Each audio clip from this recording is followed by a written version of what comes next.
sur la victoire Nabiso. Il y a Léopard, dans le cas Kato, tout le cas un peu que dissocier les sports et la politique. Et vous avez bien, surtout, tout ça, les locaux, les sports restent les sports.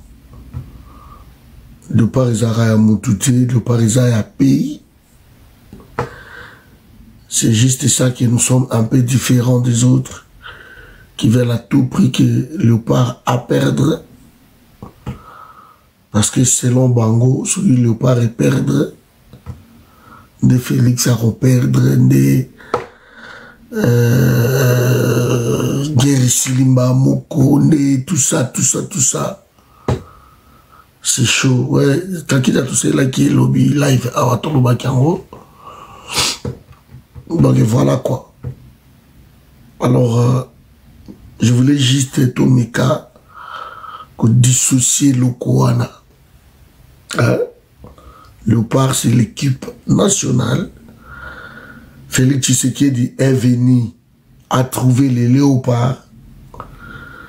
Félix partira dans quelques mois ici. Il va laisser les léopards. Les léopards continuera. Quel que soit le président qui va arriver, les léopards continuera. Léopards, ils en étaient armés. La police, les institutions, si vous voulez, par exemple.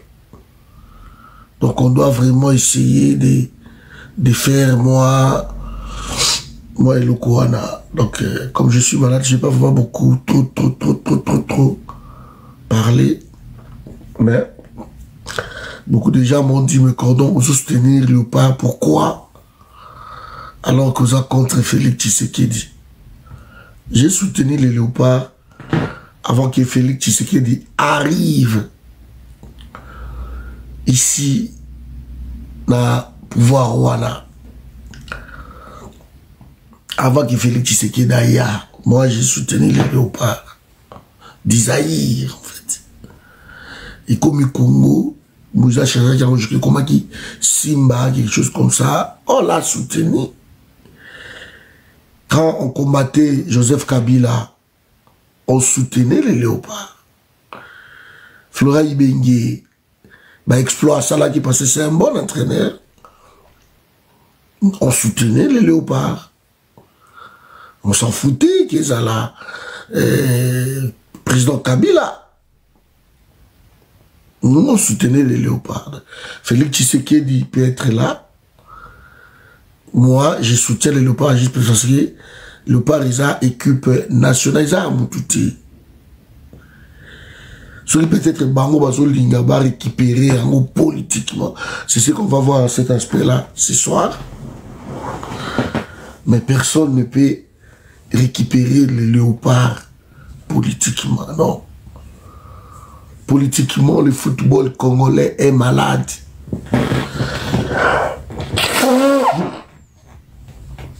Bon, il me grippe.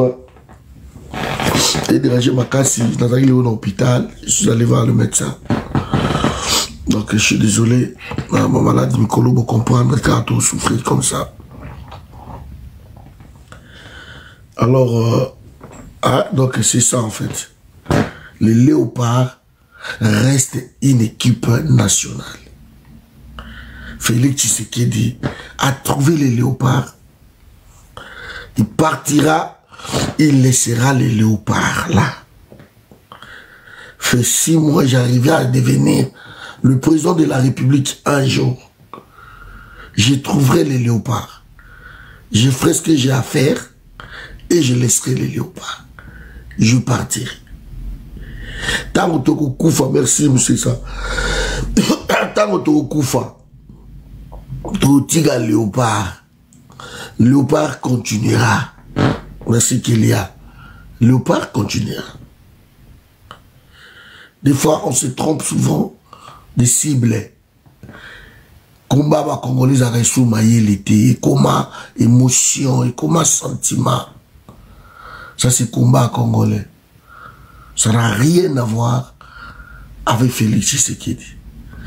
Le Léopard n'a rien à voir avec Félix. Je dis bien, n'a rien à voir. Le football congolais dans son ensemble est malade. Bano nyoso touro babeti na Léopard, beaucoup de détails bango. Tous, ils jouent à l'étranger. Bafayou Louana babeta na Suisse, je crois. Onanoyo,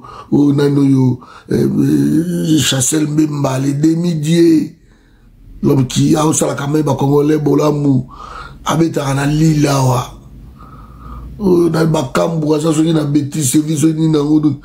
Tous ces jeunes-là qui ont joué, jouent à l'étranger. Et biso tout ça qu'on s'est greffé kaka na ba formation au bazozwa na ba club na bango et je ça la bonheur na biso. Mais le football na Congo isa ya okufa. Championnat national ils ont raté, Batiaka Mbongo tout ça la infrastructure sportive et athée. Ça il faut qu'on se le dise. Beaucoup d'accord nangai. Là Félix a échoué na domaine nio surtout. Même il y a sportif na Congo, il a échoué. Surtout il y a basanga balende, balupopo, babokanda, mulunge, il y a vita, bahimana, bilima, banene époque Mobutu, les joueurs voyager, okende gauche, robeta, lina foot et koufa. So qui na mbanda ko kuta Teresa te, na kisanga to ebaki malike sa Teresa te. Terre Bonjola na nino na Mbushimai ba uti à peine ko réhabiliter yango. Stade Kibasa Maliba je crois il y a nino ya Lubumbashi Marathon Moïse Katumbi na sala stade na ye. C'est ça la vérité. De vouloir politiser, comment tapoter live, je suis malade, je n'ai pas parlé. Non, c'est grave, tout le temps. Vouloir politiser événement oyo et kobimisa ba congolais na plaisir na bango oyo bali ba sepe la Léopard a quand même qualifié na barrage africain azo kende kobeta na Mexique na mois de mars. On va voir ça tout à l'heure. Nous allons qualifier pour la Coupe du Monde. 52 ans après.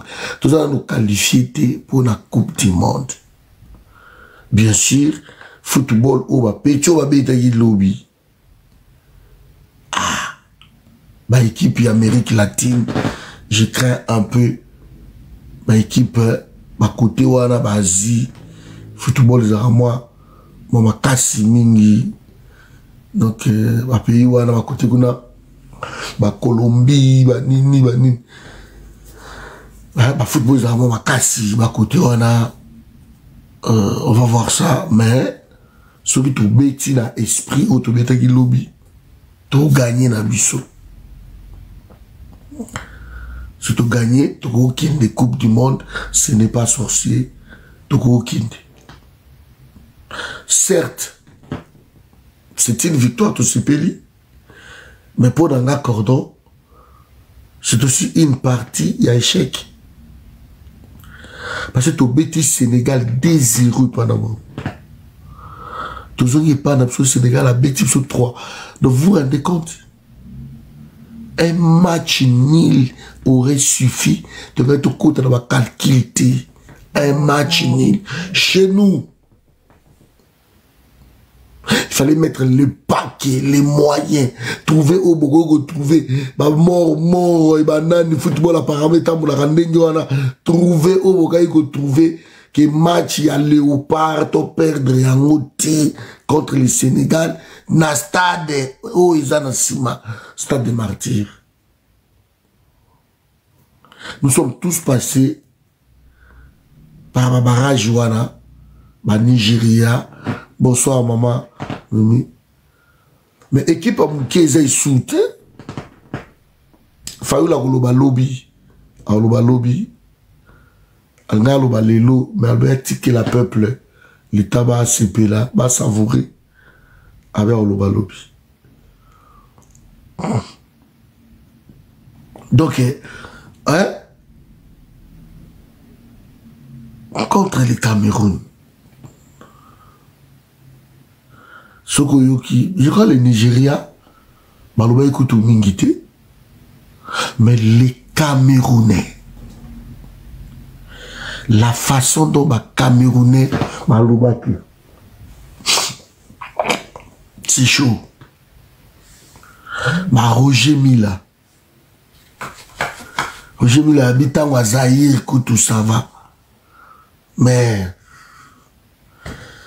ils ont passé pour naturaliser moi banami balé misato à Belgique Hollande pour gagner Cameroun t'es aussi maté mais bien chasser le Mbemba les demi-dieux et ça là qui est tamakas. J'ai aimé, j'aime de temps en temps que peuple va souffrir longtemps à ce pays là quand même. Je vous ai toujours dit ça. S'il y a des jours comme ça que tant sous peuple azoli là et que bah jour comme ça bah moi sourire c'est toujours bien. Les Congolais bah ça toujours appelé yakoulé la kate yako souffrir kakate non pas qu'occupé qu'au CP là.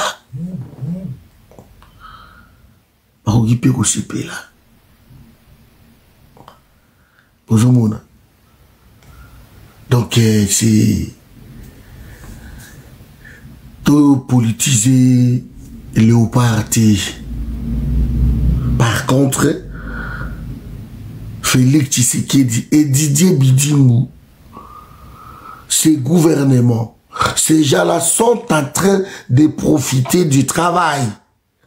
Il y a des jeunes wana, na ba club na bango parce que tous ces jeunes sont formés à l'extérieur, sont des professionnels dans l'Ibanda, sont formés dans leur club et Sébastien Desabre et qui comment il s'appelle Bakambu font un travail formidable de repérer des jeunes congolais oyo bazako beta Libanda et que bazako solo na bango bien bazako benga bango boya bazo seksa bango et c'est bon bazo yokana ndenge wana. C'est le travail oyo tokoyo ko féliciter cet entraîneur Sébastien Desabre parce que makambo ezalaka ya oya na Léopard il faut pas payer Sabino moi ba 10% ba biloko wana nyonso tout c'est terminé.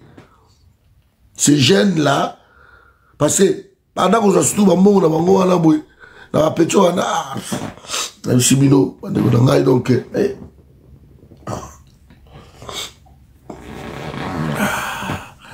grippe ça rai mobulu donc là ça de moi bouquet dans la lit donc tout à journée malili à sakalate grippe buzoba.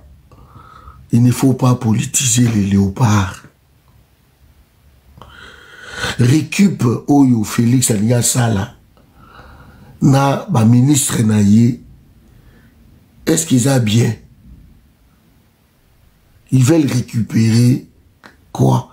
Ils n'ont pas formé ces jeunes. Ces jeunes sont formés dans leur club en Europe.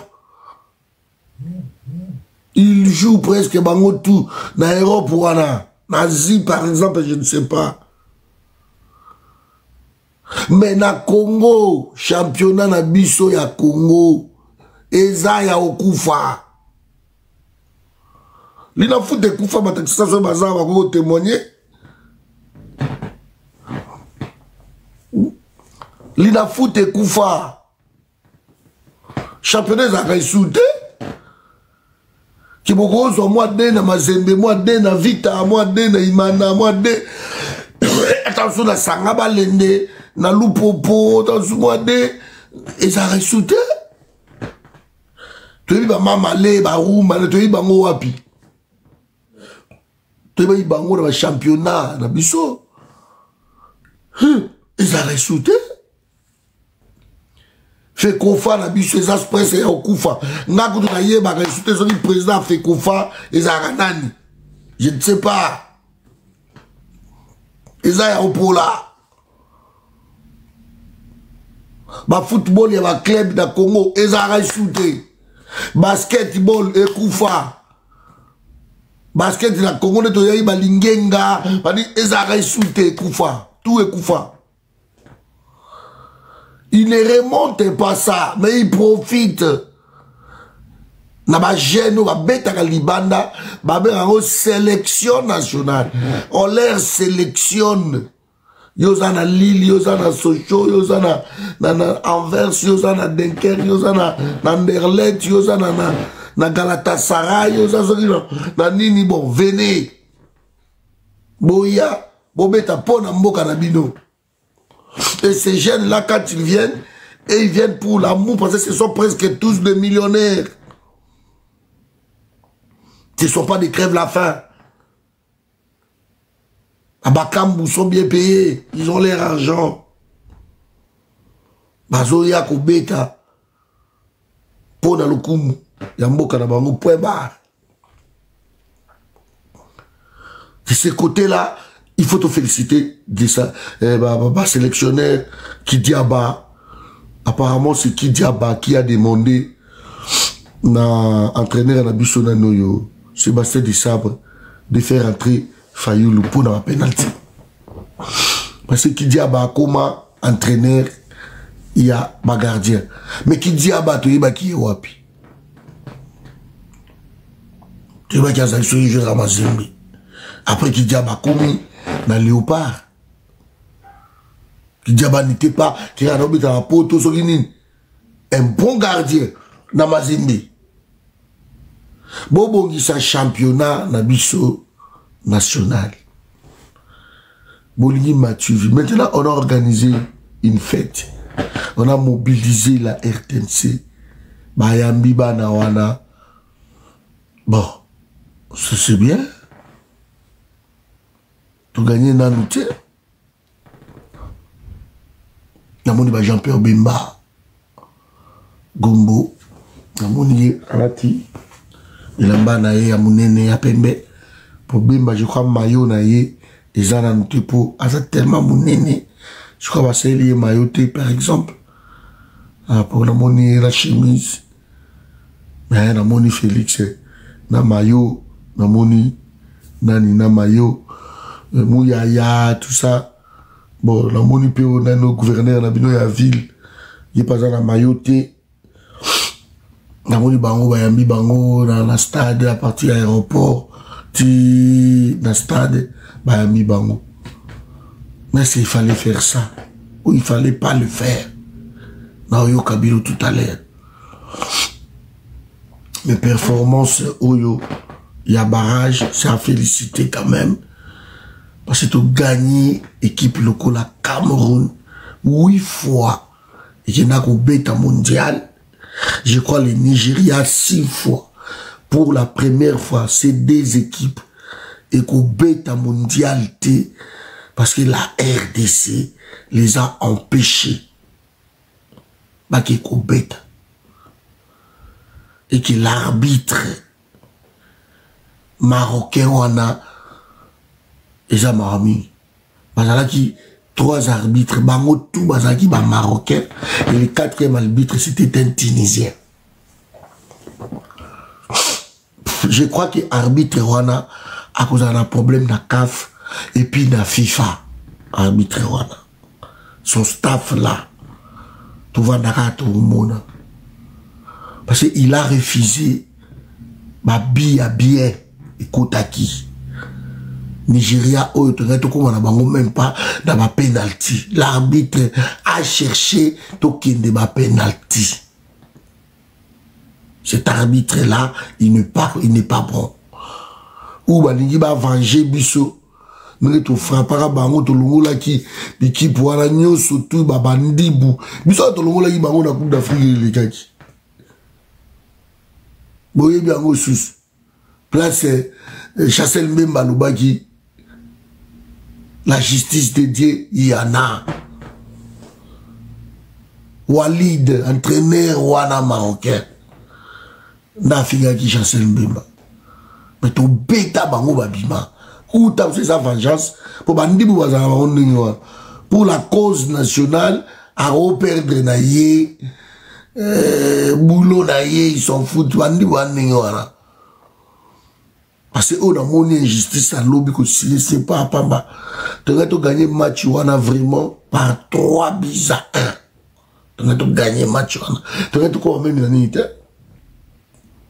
Tu vas commater à refuser ma bi.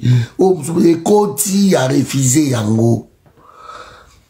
Penalty, Penyabo m'a poussé joueur à boy. Et le pire c'est que ma boy même coquille Navarre. Parce que normalement, il faut pas qu'il y ait des VAR. Ils ont même refusé qu'il y ait des VAR. Baboui. Et ça, il y a un problème. Parce que si on est sous Navarre, à mon yango, mais boy, Navarre, oui, mais VAR, ils ont FIFA a tia VAR pour ça. Et vous refusez qu'il y ait Navarre. Tout ça pour appeler ça Nigeria avantage toujours. Jusqu'à ce qu'il y ait la deuxième mi-temps à prolongation.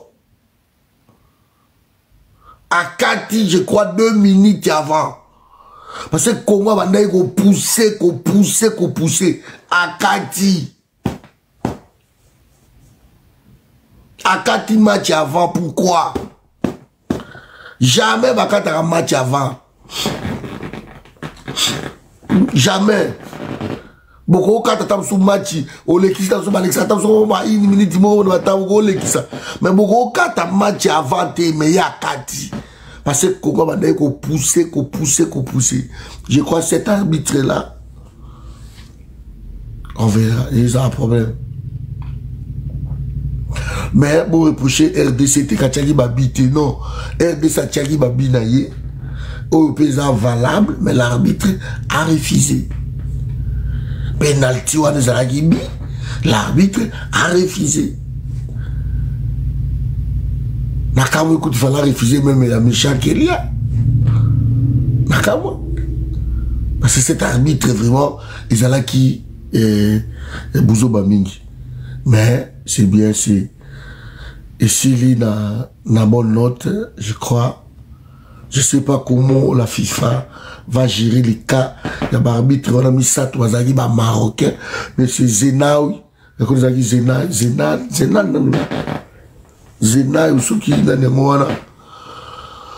et puis c'est 3 confrères marocains, et plus un Tunisien, un 4e arbitre.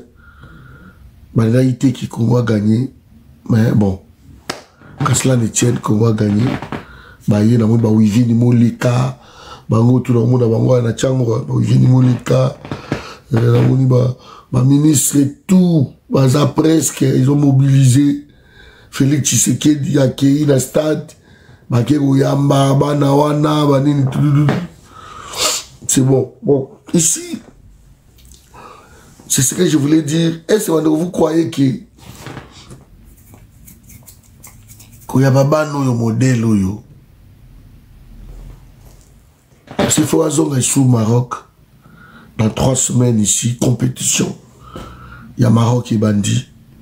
Kobeta, je crois le 23 et le 27. Et je crois le 23, le 27, c'est les premiers. Quelque chose comme ça. Natana Kiango. Parce que peut-être ceux qui se sentaient là permettre la cause à paix dans Maroc. Marokende, c'est juste à côté ici. Marocain, on s'y caté, là, au Kende. Ceux qui sentaient là permettre dans un Maroc. Est-ce qu'il fallait. Bah, ça a fait tuer. Pourquoi? Bah, Zoboya, Kobongisa, championnat national. La moni bata Félix Bozana Sewana. Ngana Kena aspect Oyo. Victoire et à Léopard, je suis très content. Que les Congolais au moins m'a retrouvé sourire. Dans mon même na Goma, bah Sepeli. Je vis, bah toi Sepeli. Je suis très content pour ça. Je suis vraiment content.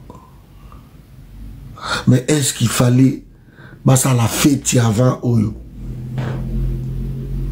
Est-ce qu'il ne fallait pas? C'est ça. Pourquoi ne pas remonter le championnat national? Pourquoi? Pourquoi le pays, ils ont joué dans moi Maïelewana de profiter de ces jeunes qui sont formés par leurs clubs respectifs en Europe? Pourquoi on profite de ces jeunes-là? Pourquoi? Il y a un problème sérieux. Dans mon ministre Christian Badou, ministre la Congolais de la diaspora, alors mais il faut faire attention. Tout ça, un risque moko. La RDC ne reconnaît pas les doubles nationalités. Et dans mon ministre a évoqué alors il faut pas modifier l'article 10 de la Constitution le plus tôt possible. Je suis d'accord avec lui. Je suis d'accord avec lui. Bah, j'ai mis sont des Français, sont des Suisses, sont des Belges, sont des... La RDC n'a pas les doubles nationalités.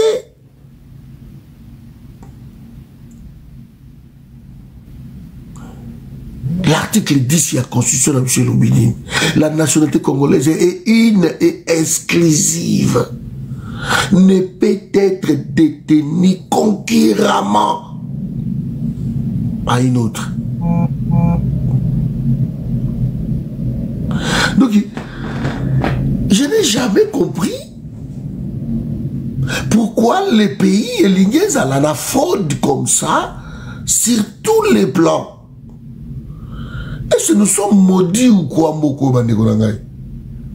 Ou Baba Kondi, Baza maudit ou quoi? Papa, la nationalité sportive ou pas? Je parle de... Attends, je vais vous lire ça. Ça, c'est l'actuel ministre qui a dit ça. Est-ce que la nationalité sportive, n'a habité la mouille la canne, ça, est-ce que la nationalité sportive est différente de la nationalité ni Sustugolo?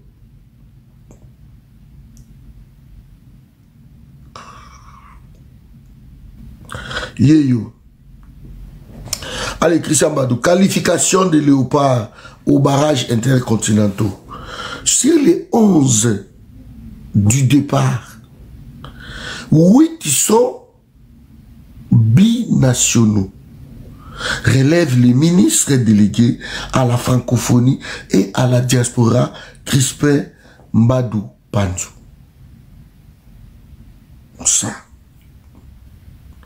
Cette actualité sportive remet en surface la question relative à la révision de l'article 10 de la Constitution. Le ministre reste convaincu que cette révision va permettre à la diaspora congolaise de participer pleinement du développement du pays.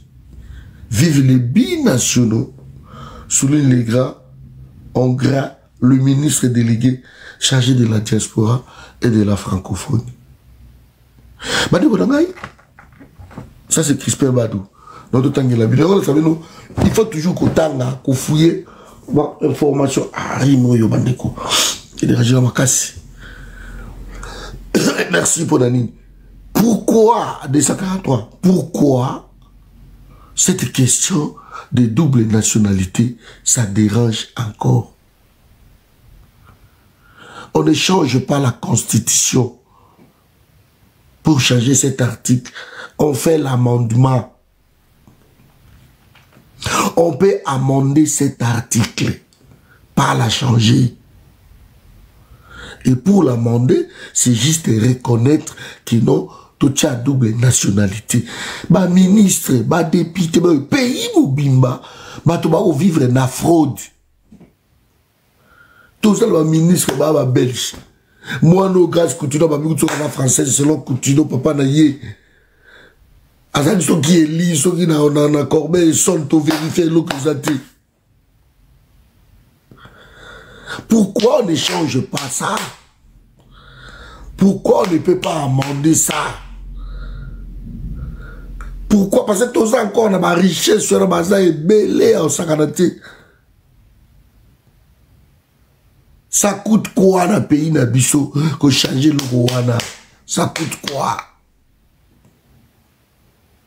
Pourquoi ils ne veulent pas? Alors qu'ils sont tous hongrois, belges, allemands, je ne sais pas moi, british, canadiens, sud-africains même. Pourquoi ils ne changent pas ça? Bon, un risque de sanctions, je ne sais pas. Un risque de sanctions, je ne sais pas. Des fois, ceux qui risquent la sanction, il faut pas ça la yango pour qu'on réfléchisse un peu. Il faut des fois on élimine les léopards pour ça. C'est 11 de départ, 8 joueurs. Parce que nationaux. Je dis bien si, il y a un risque parce qu'on ne maîtrise pas tout. C'est bon, on compte ça va recours là-dessus. Comme ça, vous pouvez revoir cet aspect-là. Parce que pourquoi vous ne voulez pas régler cette histoire de double nationalité? Ah, sanction exacte. Merci, papa. Pourquoi? Régler ça. Ça dérange pas. Double nationalité à ma Congolais, ça dérange pas. Faites-les. Faites-les. Remontez le football à l'intérieur. Remettez l'athlétisme, babilo konyo surtout. Bosala yango na kati ya Congo. Ça, c'est un État responsable. Si le football au Congo est au bêta malamu, ça, c'est bon. Mais vous ne pouvez pas profiter tout le temps de la situation Oyo. Parce que des fois, tu as euphorie, tu as gagné. Oui, tu as gagné. Moi, je suis d'accord dans ce plan, il m'a cassé. Mais ce n'est pas ça là mon problème.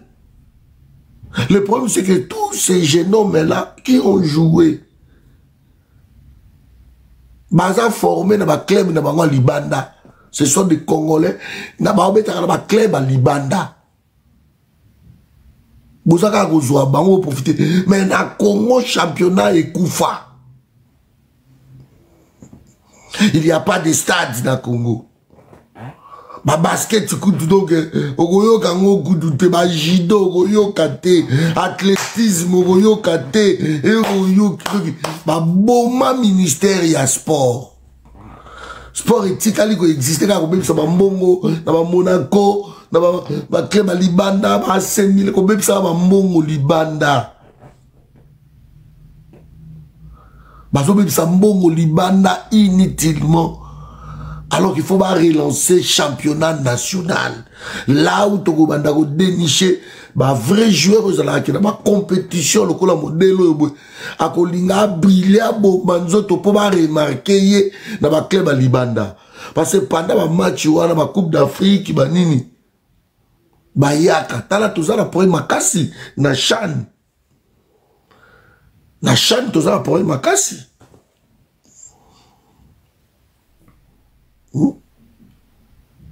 Relancer les championnats nationaux. Mbongo bo bebisaka Libanda. Bon réhabiliter ma stade dans ma province. Les 40 millions que vous avez donnés auraient suffi de réhabiliter le 26 stades de Sobo Salanini. Aurait suffi. Na boende déjà dans un stade au Gilon dans Salagi, na Mbadaka stade de Zarawana na Bakusu. Beaucoup réhabiliter même 2 millions de dollars, c'est beaucoup. C'est beaucoup. Beaucoup réhabiliter stade Wana. Stade Amaleke, stade Isangani. Bonjola. Na Mbushima et toi. Vous réhabilitez ma stade. Stade qui bat ça va liba. Parce qu'il y a Moïse Katoum des arabes privés. Relancer les championnats nationaux. Et ce que j'ai refusé toujours que non, ma pétio va gagner. Vous profitez. Pour votre maman, qui est besoin ça, la bien besoin former ma joueur. Alors vous ne formez pas les joueurs. Ça c'est de la malhonnêteté. C'est que ce pouvoir est en train de profiter à vouloir politiser les léopards. Si ma club de l'onga poto, na évité est-ce que ma de bombo matananu, est-ce que ma club a poto ko boya que équipe nationale a 5 joueurs et puis club a boy. Bon matananu va de konanga. Parce que celui qui notre club boka poto boy que équipe nationale a 5 joueurs et que club a boy. Mais bon ça de celui bango tout ba boy qui. Vous allez faire comment? Former les joueurs dans Congo. Former. Donc on va voir ça. Arrêtez de profiter tout le temps de ma situation Wana. Arrêtez de profiter tout le temps de ma situation Wana. Moi, je suis content pour le peuple. Je suis content aussi. Pour le battre parce que na moni ba Jean Koulou soki ba nani yango wana na moni na no muto ba tikala ko salela ye ba panel boyene tinga ite c'est pas possible chaque semaine presque ba ça il a ba panel ils inventent tellement de choses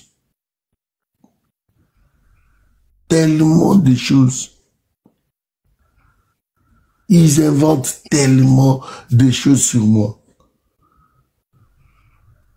Malheureusement, tout ce qu'ils disent là-bas, c'est faux.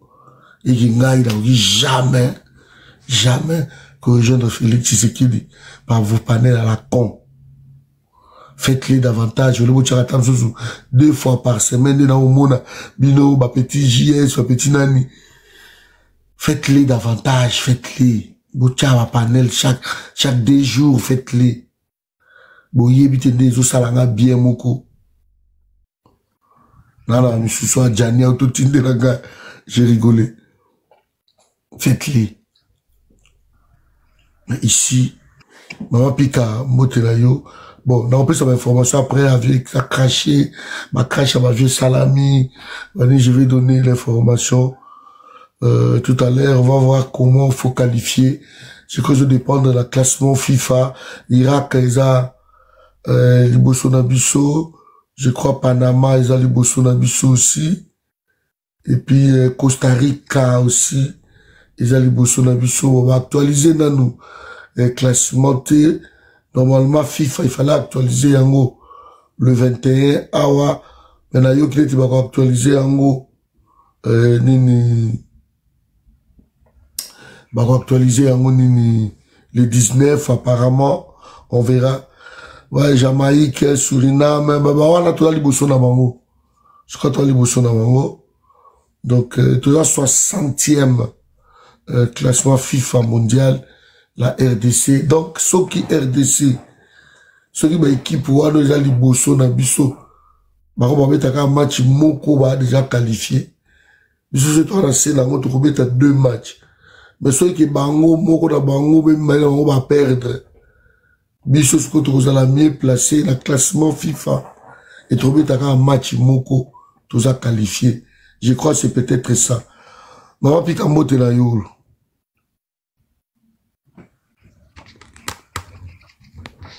Maman pika ozo kangai. Tozo ka 243 mbote dit. Bonjour Cordon. 243 victoire il y a Léopard. Est-ce que fait il fallait Massalango et pourquoi il ne forme pas ma joueur championnat national par exemple? Pourquoi vous aurez lancé en côté? Parce que ces joueurs-là sont formés à l'étranger dans ma club respectif. Est-ce que ma club est au Congo? Je ne sais pas. Et pourquoi aussi cette question de double nationalité? Comment ça se passe dans le sport? Mais ça se passe comment? Merci, Gordon. Bonsoir à tout le monde. Ndeko Dadi, Mama Pika, Bandeko Nyonso Banase. Donc, moi, je pense que vraiment, Victoire et Sali Batunyo sont tout bien. Et une fois de plus, Batu Oyo ba créer la balkanisation, Moni, volonté un peuple congolais, Bangonyo Soto, baza derrière équipe nationale. Wana ba kabolite que non, o biso to komi koto, biso to komi koto.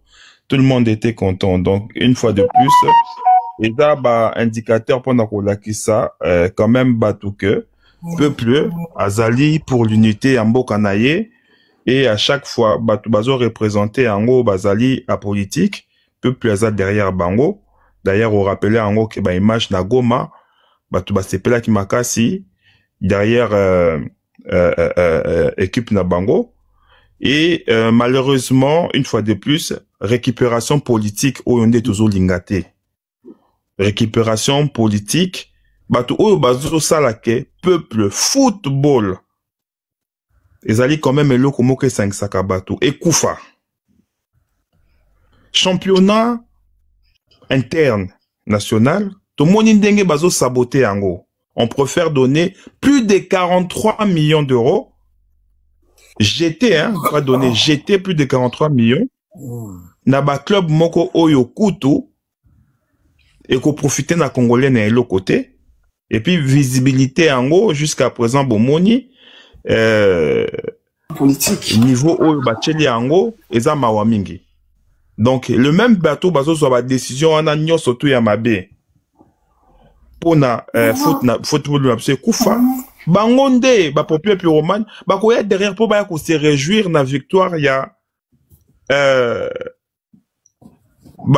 équipe Nabuso, il y a football où il s'allie espoir, où il s'est peli biso, et l'ongoli ba stress est belé encore donc, ba stress, ba mawa, et ça thérapie moro munenu et salami wana na katambo kanabiso ba se rendre compte c'était. Thérapie munenu na ndela ka ya victoire oyo. Oyo vraiment nazo féliciter bango makasi. Mais, au-delà il y a aspect, il y a football wana, politiquement parlant, nengo lobby que non, bi nationalité, y a footballeur na biso puisque toujours tambola na illégalité, na fausseté, ça c'est vrai. Kobanda na président, ministre, ebele, msous kutu papa na bango mo basali déclaration que non, ils sont des Français, mais échanger l'autre côté na katamboka na biso.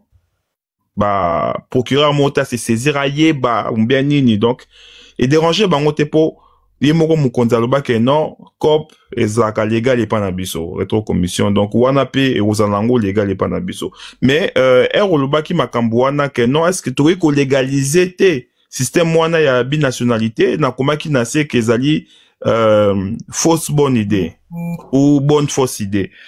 Pourquoi na lobaki yango de Cordon? Parce que aujourd'hui, namboka na biso yo yebi. Article wana ezo protéger biso na ba pays limitrophes. Tozo maîtriser te qui est congolais, qui n'est pas congolais.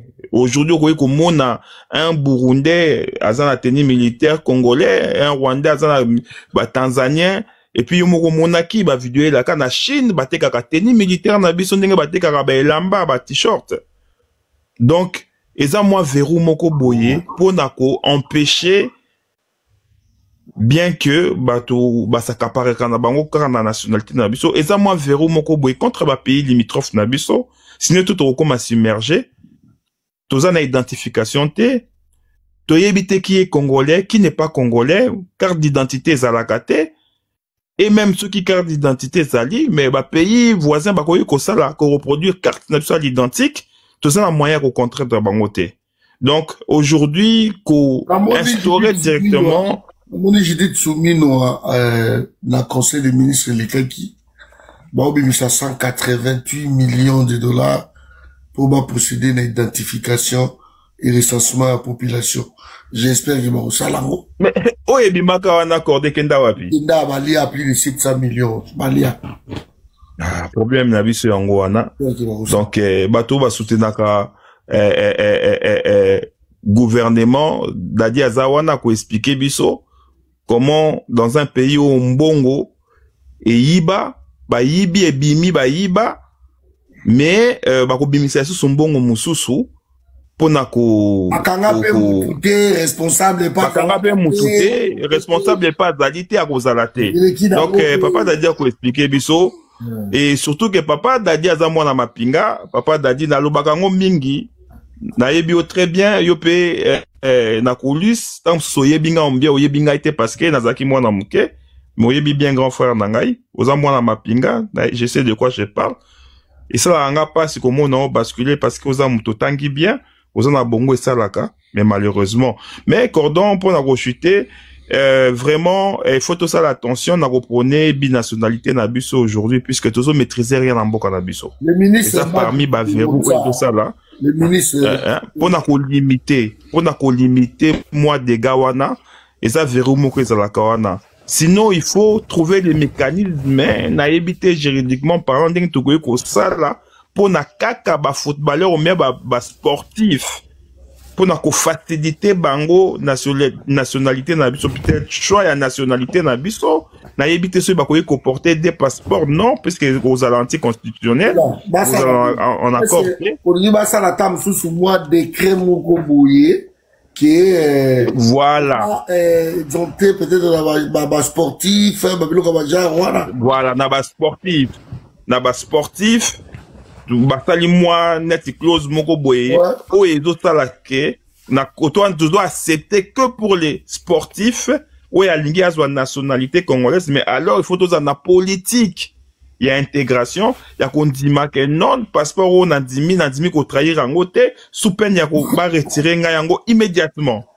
donc et vous allez loka bien puisque to moni apport na bango bato ba joueur na biso ya babi na sonyo to moni apport na bango et ça vraiment ma casse et puis tous on a besoin na bango ça ba talent de la même façon cordon na lubaka ba biso tozui chance ya kotanga na bamboka oyo to umeli na bamboka oyo to yeba na mike toza na savoir moko tozui kotoyo il faut pas permettre jour kozala ndenge ba chinois ba sala repli sur bango moko ke ba bengi ba intelligence wana nyonso toza ebele na ba domaine ebele tozonga na mboka to ya ko evrer tant pendant 10 ans 15 ans mayeli wana to transmettre yango pona ko développer mboka et vous allez bien mais malheureusement ba limiter ngo kaka na baka moko na temps sous na sport parce que mboka situation en mboka na biso za passoire n'importe qui peut entrer n'importe qui peut sortir vraiment pour la rechuter félicitations encore une fois est-ce qu'on peut avoir peur de ça alors que l'identification de la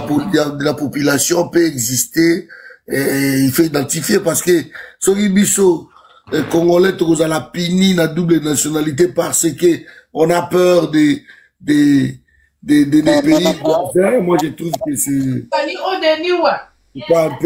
Mais cordon, yo moko moni ndenge une fois de plus la banque simbongo ya liboso. Mais sur les belé en millions. Bazu yango kaka carte ebima moko ya Félix Tshisekedi. Autant de millions que ko produire kaka carte moko. Et là, où tu peux informer Batunyo sur que babimis, bazo bimisa son bon comme sous mon identification. Mais elle va ko identifier. Sécurité ni bako sala parce que dans lobby quand même eloko moko awa au mécanisme ko développer na son soina na tenue militaire na biso, na carte na biso, ils ont la facilité à ko reproduire ba document na biso. Il y a des gens qui sont au Canada, réfugiés congolais na ba document na biso authentique, mais en réalité, baza batu na biso te toye bien ngo za ko bombate. Donc ozomona ke toza na maîtrise koto wana toza na maîtrise wana te ya ko sala ba document moko na ba verrou net awa pour reproduire carte d'identité française ou belge.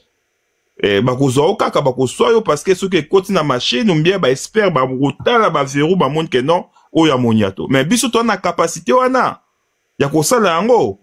Je ne pense pas. Donc vraiment eza mawaming et puis quand même tolingi babi misapo ba identifier ba ko identifier tiwa pays parce qu'il y a une partie ya mboka o ezo échapper bango quand même ba autorité wana ba ko sala ndenge nini ils vont encore faire des accords et refuser les accords pour ba lobaka non kuna pe bo sala ka bo reproduire ozomoneza un peu c'est yango na lobaka Congo eza likambo ya priorité likambo ya priorité que ça décider à lobi ba ko fungolisa aéroport Il y a Goma en décembre.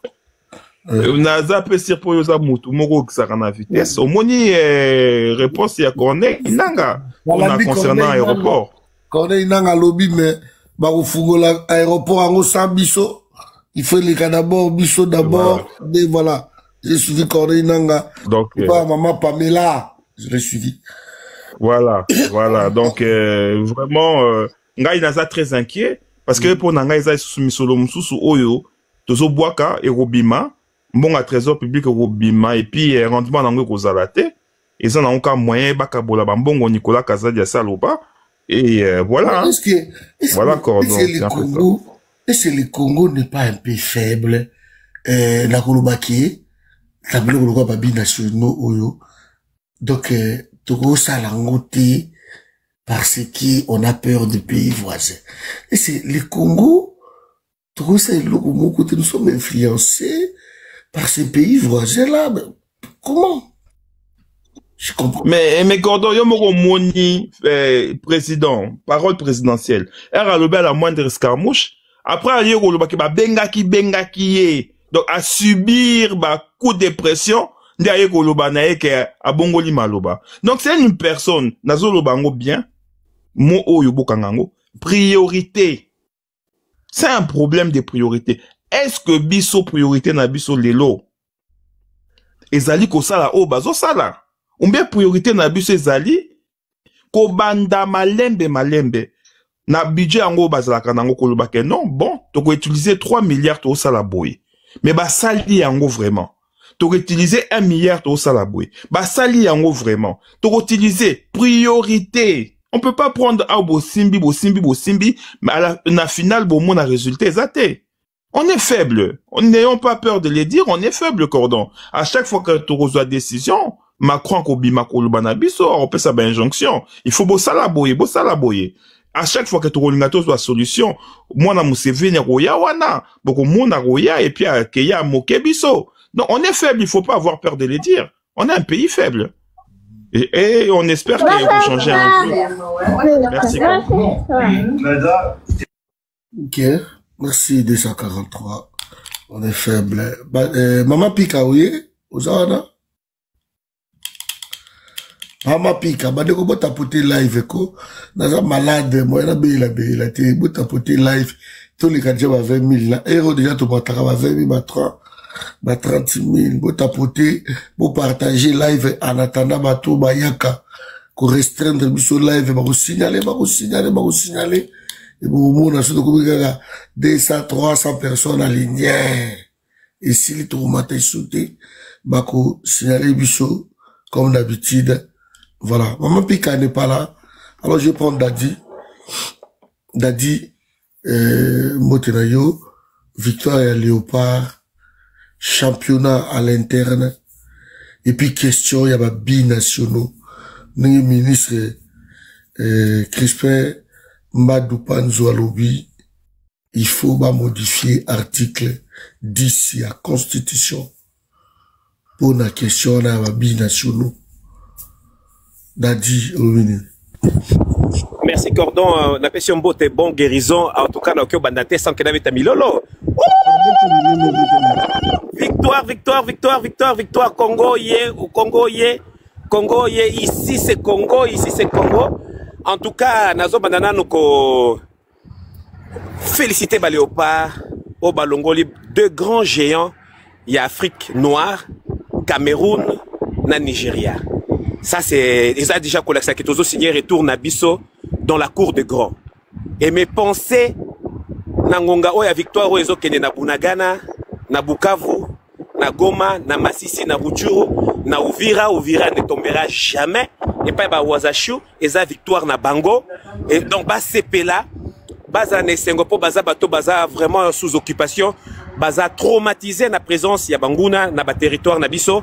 Victoire oyo eza la source ya joie et eza pe kolakisa déjà moyo eza ko telema na Biblia balobi ata butu yindi ndenge nini suka moi et kobima.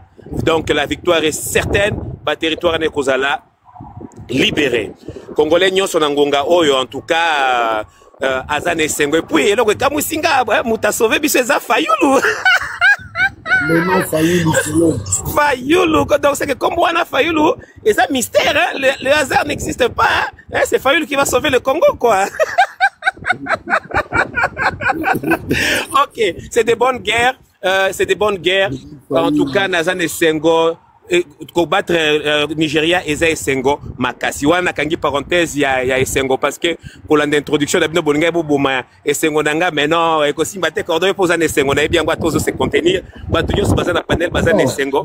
Non, Badi, Nazan et Senghor, Makasi. Merci beaucoup. Nazan très malade, Léo Nazan à l'hôpital. Ah, ok. En tout cas, bonne guérison. C'est qu'on a un aspect place toujours ça la critique. Oui, c'est vrai. Puis Sonios toujours déploré mes gestions, toujours déploré millions de dollars. D'ailleurs, il paraîtrait que Bakenda Kopé ça va mongwana na Barcelone pour que jeune nabiso ya Congo Bakenda Kaba classe ceux qui ba école kuna na habité si je me trompe. Il y a information ezala ki bongo Bakenda Kaba comment dire ba sorte ba recyclage ou bien ba stage na Barcelone nango. Je ne sais pas, ça ressemble la partie à contrat. Il n'a pas la visibilité. Si c'est jeune, il va acquérir stage. Et après, il faut voir Non, voilà, c'est qui information. Bon, je ne sais pas si je me trompe, mais ce qui est vrai, je suis d'accord que ça la infrastructure na Congo va permettre aux jeunes. Donc, pour tous la pépinière, d'abord, la population de ceux à majorité, jeune, infrastructure dans toutes les provinces. Net projet à 144 territoires dans ma province, nous sommes stade des alliés. D'ailleurs, nous avons félicité. Nous avons stade, nous stade, comment dirais-je, na université à Kinshasa, nous avons stade na UPenn. Donc, c'est là où on peut recruter des joueurs dans l'université. Ça se passe comme ça dans le monde. Dans l'université, nous avons stade, il y a football, il y a basket. Surtout judopé parce que mon football est comment dire sport roi na Congo, mais n'oublions pas aspect à judo pesa sport beaucoup makasi na Congo et ça la capé fierté na biso ngala d'accord ba ça la infrastructure na katia Congo ba promouvoir ba jeunes surtout championnat na biso national ba chapé ba millions de dollars ba chapé ba coupe pesa la paix en termes de millions. Là je suis Nazan avec vous cordon à 100%. Parce qu'il est inconcevable qu'on se bat millions qu'on sango et pas à bateau bazanango coûte besoin parce que Barcelone ils ont des milliards et des milliards bazanatina nangote. Il faut qu'on paie sa bateau bazanango besoin, il faut qu'on mette à développer un beau cannabis. Mais moi d'après ce que j'avais appris bambo wana nyo sezaki façon paix à quoi introduire ba jeune nabso kuna bakindaka ba classe bakindaka ba formation bakindaka ba stage, c'est ce que j'aurais appris. Demanda di ko bandela babilo côté ngana supporter à Barcelone na sauce sur la Barcelone. Na yebi ni na Barcelone manini na lobby te que ezali bongo na bi za information na zwaki donc nazo confirmer te so quand na site à Barcelone au mona oui c'est ça oui donc les informations moi ezali karaté pour baba comme visite Congo quoi donc ezaki na makambo belé na sima o linga ko profiter pe na sport na biso d'après les informations oyo ba pesa kinga bon c'est à vérifier bon si c'est faux bon c'est triste mais n'empêche que ça bon ça ba infrastructure na biso ko remonter niveau à ba club na biso na repé ça exemple à Mazembe il y a Moïse Katumbi on peut tout dire mais Moïse Katumbi a fait de Mazembe l'un des clubs les plus puissants d'Afrique hein, donc à Tongeli Yango stade hein, Mazembe compétent na Mazembe ça rané tout sobeta pe na ba club à Poto il y a aucun complexe donc c'est pour dire que on peut faire quelque chose de bien na Congo parce que Mazembe za coûte na Kinshasa te za na Katanga na province mais club mon côté à Kinshasa et côté les mana Mazembe za na stade na ye Mazembe toyebi performance ba joueur à Mazembe za équipe moko reconnue et ça international Mazembe beta finale il y a club il y a comment dirais-je il y a beta finale à club à beta je crois dans bilan si je me trompe pas donc ça club boko monnaie de côté wana un coup de chapeau na Moïse Katumbi bien que Naza ko partager pensée politique n'a été mais là où il fait bien. Pourquoi avoir honte de dire que le monsieur c'est un grand monsieur et Azam Outoupé il fallait pas consulter dans le domaine à sport parce qu'il a fait ses preuves dans le club na Mazembe. Mazembe. Moi j'aurais voulu que ceux qui m'ont quand à koyokana mais le ministre Modimbu alinga kokende koyoka ka conseil pe ya Moïse Katumbi. Mais il y a ça la bien. Il y a ça la biso bien parce que Moïse Katumbi ça a football très bien. Tomoni Mazembe, donc stade à Mazembe, on n'a rien à dire. Les en Afrique, ils ont kitoko. Donc, ce qui est koyo kanezala qui moi tribalisme, zate moi quoi, bloc à Mickey, il y a diable les ala quitté. Soit aux qui n'est national sur le baka unis par le sort. Ceux qui sont qui unis par les sorts pour tout ça, Congolais, tolinga te, to kozala ba Congolais, to kokufa ba Congolais, baluba ba kozala bangala ba kozala ba swahili ba kozala tolinga te. So kaka bomoko ezana mboka wana, on va faire des miracles. On va faire des miracles, on n'a même pas besoin d'aller chercher ailleurs quand on a cordon a raison. Mais chaque fois où tu coaches à but, il y a égalisation. Aza joueur à Mazembe. C'est les joueurs de Moïse Katumbi. Aouti V Club, si je ne me trompe pas. Aouti V Club, et puis, si je ne me trompe pas, pardon, Aouti V Club, Bate qui est na Mazembe. C'est un produit de Mazembe.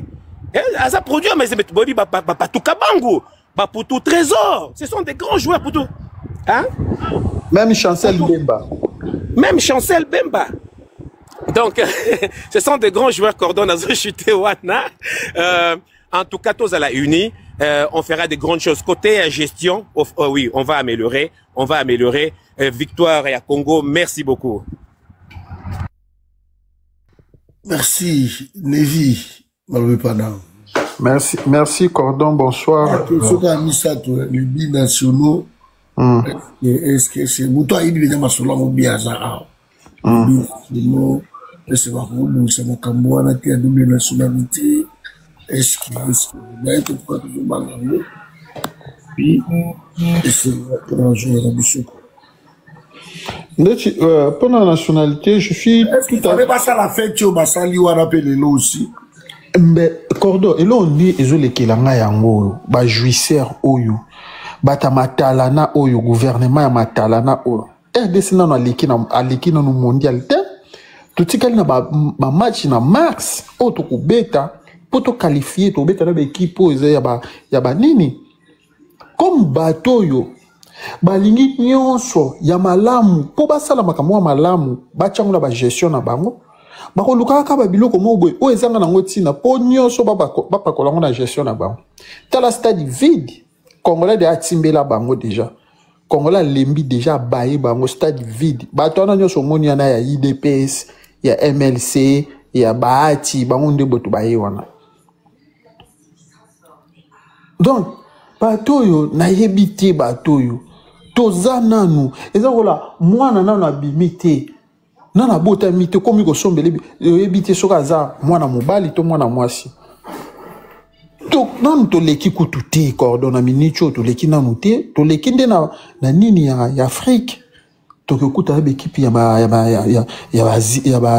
asiatique ya banini tout ça là. Mais lokola baza bato yo baza bato moko balingi ambiance, balingi honneur, balingi ko politiser makambutu. Lelo comme politique, même football na Congo et comme politique. Tala Cordon, tala même banimentaire oyo bayemba kana na Léopard wana. Même n'importe quel Kabila tout ça là au monde en côté ba photo ya ba photo ya ba Félix ya ba gentil ya ba onani oh là là kona gouverneur et onani comment nani bilala Daniel Bumba ba photo ya Muyibio ya nani ya Budimbu. Donc même football est comme politisé. Bakomi ko sala donc tout ce là jamais comme on même n'importe Kabila be voloko banani to ba ko kedbani tout ce là on n'a jamais ba yala ba banderole mobilo ya Kabila balati na mitu balati be coach ba dessiner Kabila tout ce là on n'a ngote jamais yango te bisi bango bomoni Léopard baza combien 10 personnes ceux qui 11 ba pesi Congo mobimbe sengo. Bino gouvernement wana boza plus de 5 quelques soit disant bo vanda na ba poto bozo kokoko pesa ba congolais sengoté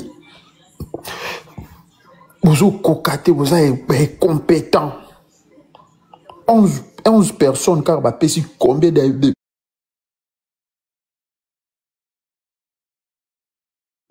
congolais sengo maman nga bengi nga kuta zo sepela tokena mondial depuis 1974, 1974, comme ça si je ne me trompe pas. Donc, pour la nationalité, là, on m'a dit que 240 ans, l'obaki a raison. Pour la nationalité, on a na minute mboka wana lokola. Ezana nous contrôler te, mboka wana tuzana na nini te, tuza attaquer na 9 voisins. Ma nationalité, pour na ngai ba pesa ndeti ba footballeur. Ba footballeur, ba sportif, ba tout bazo défendre pays, ba boxeur, bato bazo kindi libanda, bazo kindi défendre pays, ba pesa wa bango ba nationalité, ba cause on a droit ya cause on a double nationalité. Parce que les leçons ba lobi ba pesa nationalité karabani ni boye. Ba tozala ba rwandais, ba nani, mboka tozala kutu na banini kutu tembe au mona étranger moko ye azuna et puis ba benga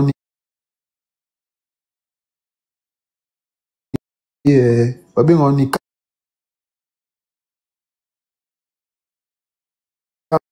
la nationalité belé et vous allez des désordres. Oto mona kaka na Congo bato yo batami yibi ba fra et loko nyonso o Congo bango ba bimisaka comme ba projet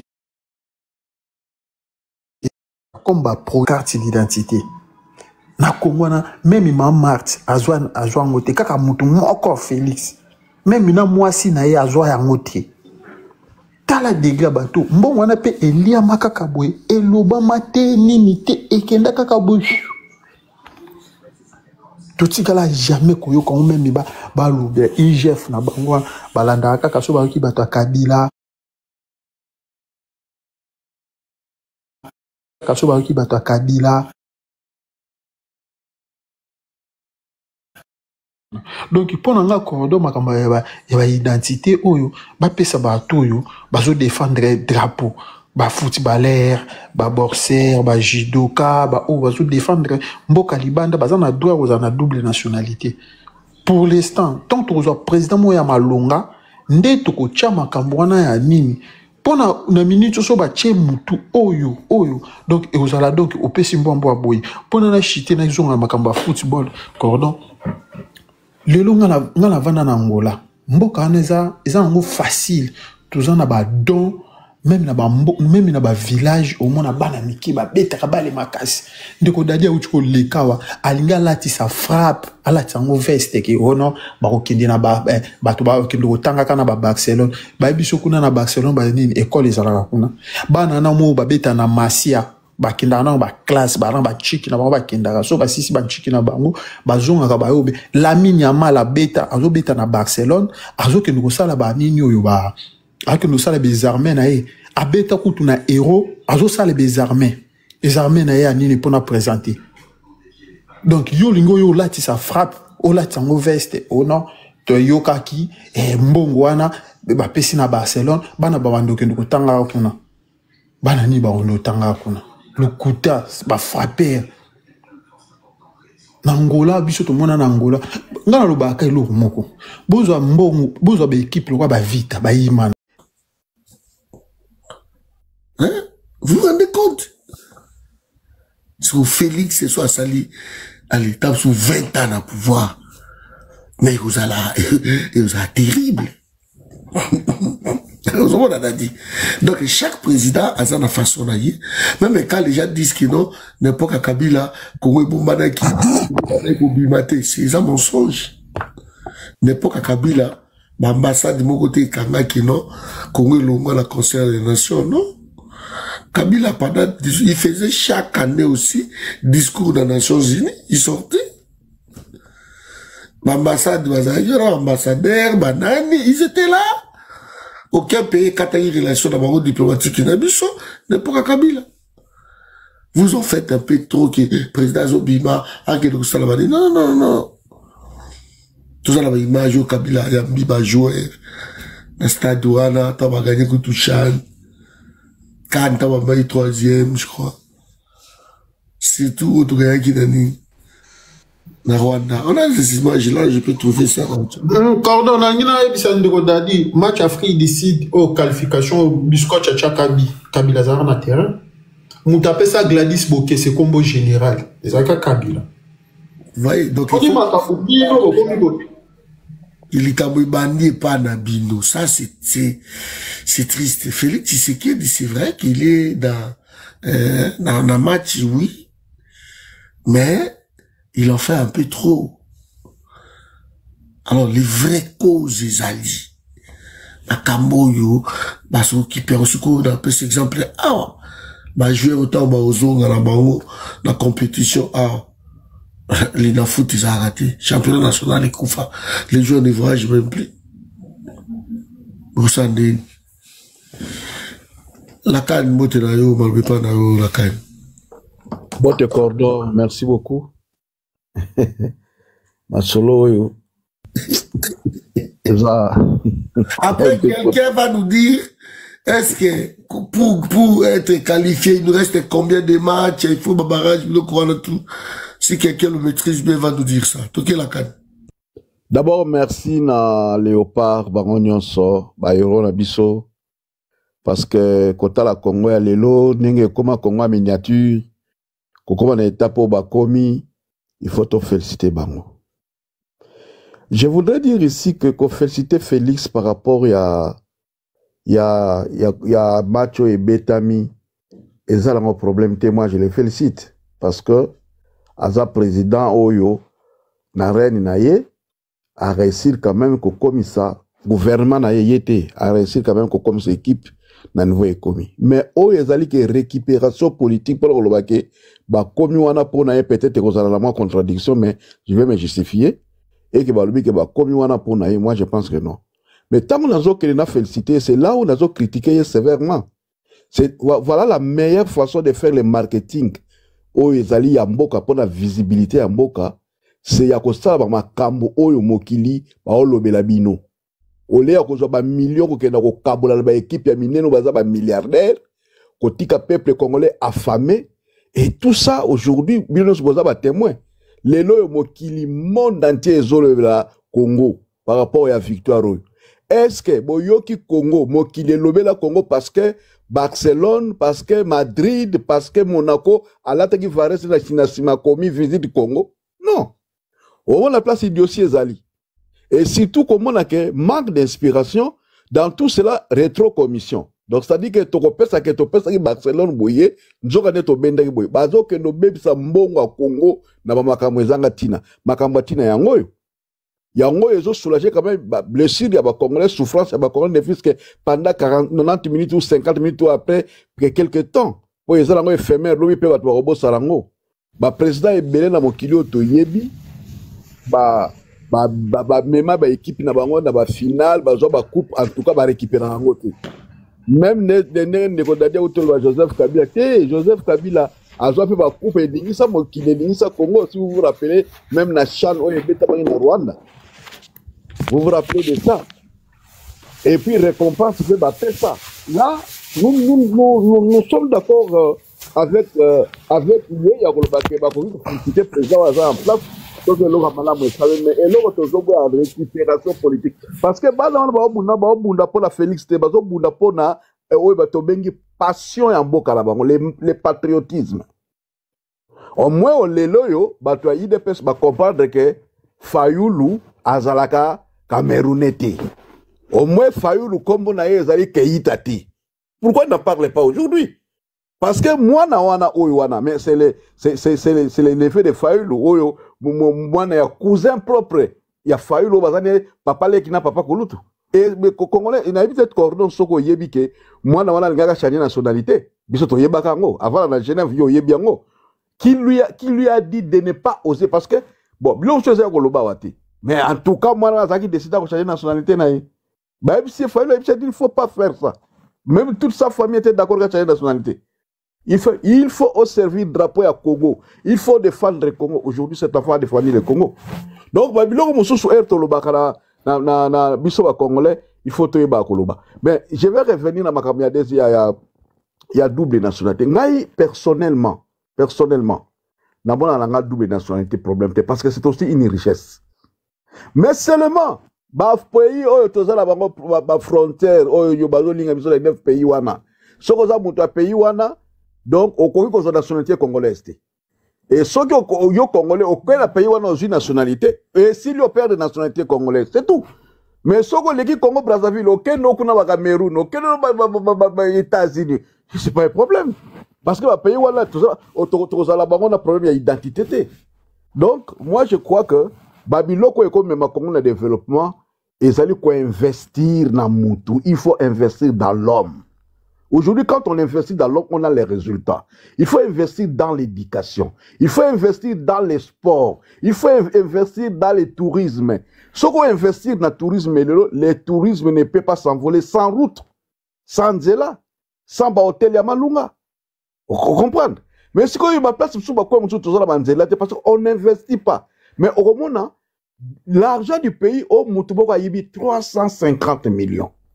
Moutumoka ibi 80 millions, 400 millions neti oyo Chimanga, Didier Chimanga ayiba, Didier Chimanga te Kazadi, comment Kazadi s'appelle comment les messieurs? Denis Kazadi là qui était ministre des Finances.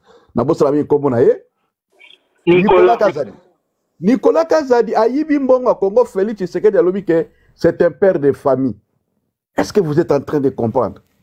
Un père de famille qui vole l'argent du pays, on ne peut pas l'arrêter. Puisque y a Azali père de famille. Namboka li boyoka makambwana. Donc eza kolobani, eza kolobake okoyeko yiba na mbongo, toko kangote soki obota, soko zaka na famille. Donc c'est ça le message qu'on donne. Toligi biloko wanate. Congo lelo oyo po ezo force, ezo senga na ngote makambo ebele, ezo senga conscience. Les autres sont investir dans le Congolais. Qu'on peut sa Congolais valeur. Ba Congolais mususu ba ko pesa mboka lukumu ba la kati ya Congo wana. Ba oyo ba ko transformer ba sali. Quand tu mke na cha mo lukumu muki comme ça tu vas continuer. Joseph Kabila avec les léopards. Voilà. Tapotez live en bas s'il vous plaît. Avant le match, j'appelle le coach Santos ici. Pour lui poser la question de savoir ce qui se passe. Quelle est la situation? Comment est-ce que ça se présente la situation? Elle me dit, Monsieur le Président, il y a de petits problèmes. Vous comprenez que lui aussi, il a fait, il s'est déplacé même dans la Binongo, il s'est déplacé même jusqu'à Malabo. La stade à Vanda Boye, la Samal Konde Boye.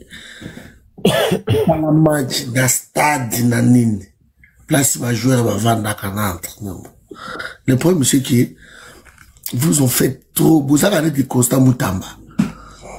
Le ministre a remplacé Constant Moutamba. Il travaille aussi, mais dans le silence. Mais Constant Moutamba, tout filmé, c'est comme s'il travaillait davantage. Félix, c'est son problème, c'est ça. C'est ça. Mais surtout que dans les fonds, les championnats et Koufa. Baboumi championnat. C'est juste ça. Donc, la carte continue, pardon. Baboma championnat. Baboma yango. Parce que, Baboma championnat, c'est-à-dire Baboma sport ya Congo. Kaka nengo yuto loba, okoloba, wala nga, munoke tutak libaku, lolemo tutak libaku, nengo nga, obadoko loba wa, que aujourd'hui, prestation au bano bayoko défendre le drapeau à Congo. Est-ce que le football congolais? Est-ce que le football congolais existe aujourd'hui? La canne, pardon. Nazo Ebissa. Dadi, Ozara. Naza Cordon, Naliga écoute, on a zoa monsieur Moro rapidement, on a image de la Singa. Na Guinée. Paquet,